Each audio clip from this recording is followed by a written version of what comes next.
हम ये बताइए जिस चीज में आपकी महारत है कि ये रीजनरेटिव थेरेपी कैसे पेन रिलीफ करती है। बिल्कुल। जैसे मैंने पहले आपको बताया कि डेली हम जो भी काम कर रहे हैं, तो हमारे जॉइंट के अंदर के जो टिश्यूज हैं, यानी कि लिगामेंट्स हैं और आसपास का कैप्सूल है, तो ये सब कहीं ना कहीं पे डैमेज होते हैं, सबके होते हैं। मगर इनकी डेली हीलिंग हो जाती है। मगर बहुत सारे लोगों की जो है, इनमें जो है डेली हीलिंग, डेली मरम्मत, रोजाना की जो मरम्मत होनी चाहिए, वो किसी वजह से नहीं हो पाती है। मतलब प्रकृति ने तो ऐसा हाँ, कुछ किया हुआ है कि कई बार हमारे हीलिंग अपने से हो जाती हाँ बिल्कुल ही प्रकृति ने तो बना दिया कि हीलिंग होनी है, हमारी सबके होनी है, मगर कई लोगों के नहीं हो पाती है। है। ये एक थोड़ा सा इश्यू आ जाता है, और उसका कारण अभी तक आज तक समझ नहीं आया कि क्यों किसके नहीं हो रही है और क्यों किसके डेली हो जाती है। मैं आज 56 साल का हूँ, मेरे जॉइंट्स में आज तक कोई प्रॉब्लम नहीं, और मेरे पास 40 साल के या 35 साल के मरीज आते हैं कि साहब हमारे जॉइंट्स में दिक्कत हो रही है, और उनके सारे इन्वेस्टिगेशंस कराने के बाद रिजल्ट ये आता है कि इनकी कोई प्रॉब्लम नहीं है, वो अंदर से ही कहीं ना कहीं पे इनकी हीलिंग नहीं हो पा रही है। तो फिर वहां पर मुझको जो है अपनी रीजनरेटिव थेरेपी को अप्लाई करना पड़ता है। और रीजनरेटिव थेरेपी में हमारा कुछ ऐसा नहीं है कि हम कुछ इंजेक्शंस देते हैं, और उन इंजेक्शनों के द्वारा हम लोग इन जो स्ट्रक्चर्स जॉइंट्स के हील नहीं हो पा रहे हैं, जो मरम्मत नहीं हो पा रही है, उस मरम्मत को उत्तेजित करने के लिए उसको जो है ऐसा करना चाहते हैं कि हम उसकी किसी तरीके से मरम्मत हो जाए। तो ये हमारा रीजनरेटिव थेरेपी का काम होता है। जी रीजनरेटिव थेरेपी के बारे में बाकी आप जी हाँ, जानना चाहेंगे बिल्कुल तो मैं बिल्कुल और सर, थोड़ा सा डिटेल में बिल्कुल। बता। जी बताइए सर। हाँ, तो रीजनरेटिव थेरेपी में मेरी दो तीन चीजें मेरे लिए मेन है।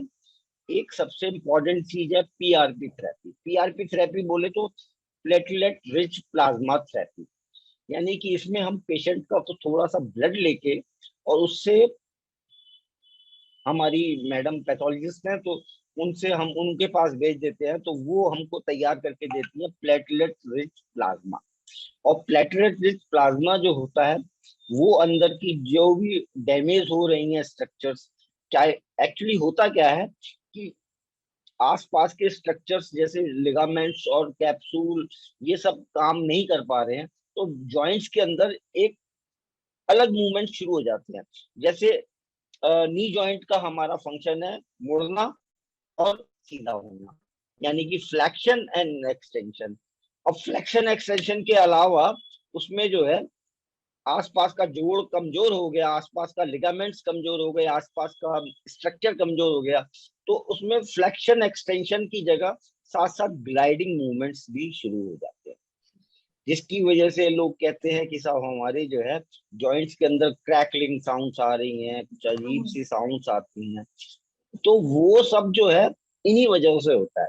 तो हमारा मेन एम ये है कि भाई आसपास का लिगामेंट्स, आसपास के स्ट्रक्चर्स को हमको मजबूत करना है। और आसपास के लिगामेंट्स मजबूत क्यों नहीं हो पा रहे? क्योंकि उनमें जो हीलिंग होनी चाहिए वो हीलिंग नहीं हो पा रही। तो अब होता क्या है कि ग्लाइडिंग मूवमेंट होते हैं, तो अंदर की जो जॉइंट के अंदर की सतह होती है, जिसको हम बोलते हैं कि ये अंदर की जो चिकनाई, तो वो चिकनाई जो है वो घिसनी शुरू हो जाती है। तो फिर जो है जो है ज्यादा दिक्कत आनी शुरू हो जाती है, और साथ में ये होता है कि एक्सरे में भी दिखना शुरू हो जाता है। शुरू में एक्सरे में तो हमको दिखता ही नहीं है, शुरू में होती है कि आसपास के स्ट्रक्चर्स कमजोर हो गए हैं, जो जॉइंट को पकड़ के रखते हैं, जो जॉइंट की इंटीग्रिटी को बना के रखते हैं। मगर वो इंटीग्रिटी लॉस हो जाती है, तो फिर अल्टीमेटली उसमें बीच में इस तरीके के ग्लाइडिंग मूवमेंट शुरू हो जाते हैं, फ्लेक्शन एक्सटेंशन की जगह तो तब ये ज्यादा प्रॉब्लम आती है। तो पीआरपी थेरेपी के बारे में जैसे मैं बोल रहा था कि पीआरपी में हम लोग पेशेंट का थोड़ा सा ब्लड लेके और फिर पैथोलॉजिस्ट पे भेजते हैं और फिर वो हमको बना के देती है प्लेटलेट रिच प्लाज्मा। और वो अंदर की जितनी भी स्ट्रक्चर्स हैं, कार्टिलेज हैं और जो भी हैं, तो उनको जो है उनकी हीलिंग करती है, उनकी मरम्मत करने का हेल्प करती है। ये जो है किसी तरीके के स्टेरॉइड इंजेक्शन नहीं है कि जो कुछ देर के लिए आराम देते हैं, कुछ दिनों के लिए आराम देते हैं, कुछ महीनों के लिए आराम देते हैं और फिर उसके बाद अंदर की जॉइंट को और खराब करते हैं। तो स्टेरॉइड से इनका बिल्कुल कंपैरिजन नहीं करना चाहिए। ये तो केवल अंदर की मरम्मत के लिए है। अगर पेशेंट को वो ज्यादा प्रॉब्लम लगती है कि इसकी जो है कार्टिलेज और बहुत ज्यादा खराब हो गई है, यानी कि हमारे पास थर्ड और फोर्थ स्टेज में आता है, तब फिर हम जो है पेशेंट की हड्डी का ब्लड लेते हैं, पेशेंट की हड्डी के अंदर का फ्लूइड लेते हैं और फिर उससे तैयार होती है स्टेम सेल्स, मीसेनकाइमल स्टेम सेल्स को हम तैयार करते हैं और फिर उनको जो है जॉइंट के अंदर लगाया जाता है। और तीसरी तीसरी नहीं बल्कि सबसे इम्पोर्टेंट थेरेपी मेरे हिसाब से है, वो है prolotherapy. Prolotherapy means proliferative therapy. Proliferation मतलब अंदर के स्ट्रक्चर्स को आपको जो हीलिंग नहीं हो पा रही है, जो मरम्मत नहीं हो पा रही है, उस मरम्मत को तेज करने के लिए उसमें हम जॉइंट के आसपास के जितने भी स्ट्रक्चर्स हैं, लिगामेंट्स हैं, जितने भी कैप्सूल्स हैं, तो हम उन सबको उनकी सबकी हीलिंग के लिए, उस हीलिंग को बढ़ाने के लिए हम लोग जो है प्रोलोथेरेपी करते हैं। और बताना। Okay, so it's quite vast and very important. Yes, of course. बिल्कुल। मैं बुलाना चाहूंगी डॉक्टर पंकज को। डॉक्टर पंकज, क्या कहना है आपकी इस विषय वस्तु के बारे में? बहुत सारे ऐसे आपके कार्डियक पेशेंट होंगे जो बहुत ज्यादा रेस्ट, प्रिकॉशन और डर के कारण ऑर्थोपेडिक पेशेंट हो जाते हैं। नहीं, हमारे पेशेंट्स उस तरह से तो नहीं है, लेकिन यह कि कार्डियक पेशेंट्स ज़्यादातर एक एज के बाद ही होते हैं, 40 के बाद ही होते हैं, तो उसमें ऑर्थोपेडिक्स प्रॉब्लम्स कुछ ना कुछ रहती हैं। इंटरेस्टिंग ये है कि जैसा इन्होंने डॉक्टर शशि ने बताया कि रीजनरेटिव थेरेपी जो कि कार्डियक उसमें काफ़ी चलती है, स्टेम सेल थेरेपी चलती है, और अभी इन्होंने बताया कि हम पीआरपी का इस्तेमाल करते हैं या स्टेम सेल्स का इस्तेमाल करते हैं, प्रोलिफरेटिव उसका करते हैं। I think this is something जो कि आजकल कहना चाहिए, इस पे और रिसर्च करने की ज़रूरत है और कहीं ना कहीं ऑल्टरनेटिव हमें ढूंढने की ज़रूरत है, क्योंकि जॉइंट पेन से तो बहुत सारे लोग पीड़ित हैं। एंड एज ही सेड कि स्टेरॉइड थेरेपी दी तो जाती है, लेकिन उसका असर टेम्परेरी होता है and sometimes it can itself lead to problems. So इस वजह से जैसा उन्होंने कहा कि और भी ऑर्थोपेडिक सर्जन्स को या उसको इंटरेस्ट लेके इस चीज़ को और प्रमोट करना होगा कि हम जो है रीजनरेटिव थेरेपी की तरफ बढ़ें, और जो नी रिप्लेसमेंट या हिप रिप्लेसमेंट की बात चल रही है, रिप्लेसमेंट हमेशा जैसे हम लोग कहते हैं कि हम लोग वॉल्व रिप्लेसमेंट करते हैं, लेकिन जो नेचुरल वॉल्व है उसकी बराबरी अभी जो है आर्टिफिशियल वॉल्व। तो इसी तरह से नी जॉइंट रिप्लेसमेंट भी है, तो वो कभी भी नेचुरल जॉइंट की रिप्लेसमेंट नहीं हो सकता, उसका वियर एंड टियर नहीं हो सकता। तो आई अप्रिशिएट कि डॉक्टर शशि सदाना इस चीज़ में काम कर रहे हैं और रीजनरेटिव थेरेपी पे और भी इंटरेस्ट लोगों को लेना चाहिए। एंड आई फील कि यस, आई डोंट नो कि लखनऊ में कितने लोग कर रहे हैं, सदाना साहब जानते होंगे तो बताएं। तो अगर हम लोगों के पास कुछ ऐसे पेशेंट्स होंगे तो हम लोग जरूर उनके भेजेंगे उनके पास, कि नी जॉइंट रिप्लेसमेंट से पहले इस तरह की थेरेपी ट्राई कर ली है।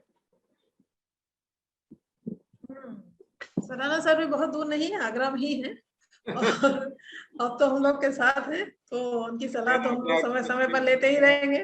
दूर नहीं है। हाँ, नहीं, आवश्यकता पड़ने पर सर आपको तो हम जरूर फोन करेंगे और आपकी सलाह जरूर लेंगे।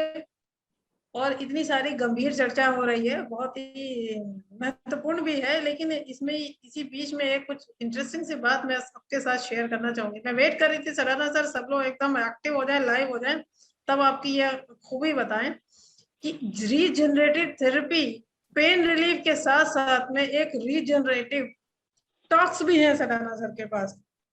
मेरा मतलब है सर की पोस्ट कभी आप देखिए, किसी भी साधारण सी बात को इतनी इंटरेस्टिंगली कहते हैं सर, इतनी इंटरेस्टिंगली कहते हैं कि अच्छा आपके पेशेंट्स का तो बहुत सारा दर्द उसी से चला जाता होगा।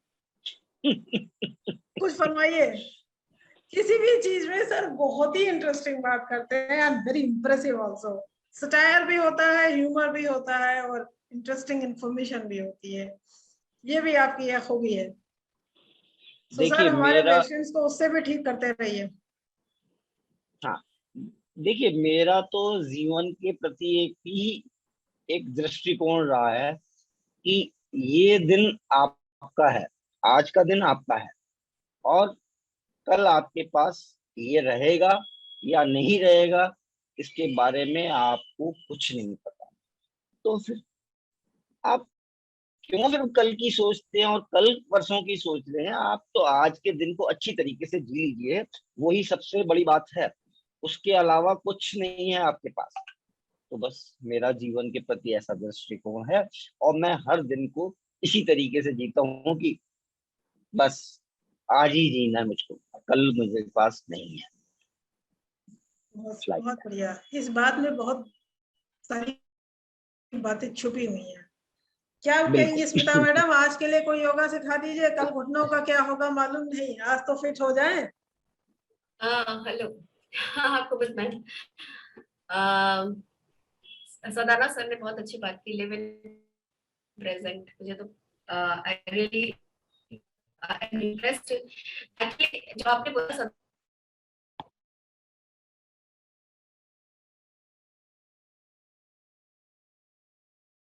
सर के बारे में, कि जब हम लोग ये फील करते हैं कि जब डॉक्टर के पास जाते हैं ऑटोमेटिकली हम वहां पर ठीक हो जाते हैं, मतलब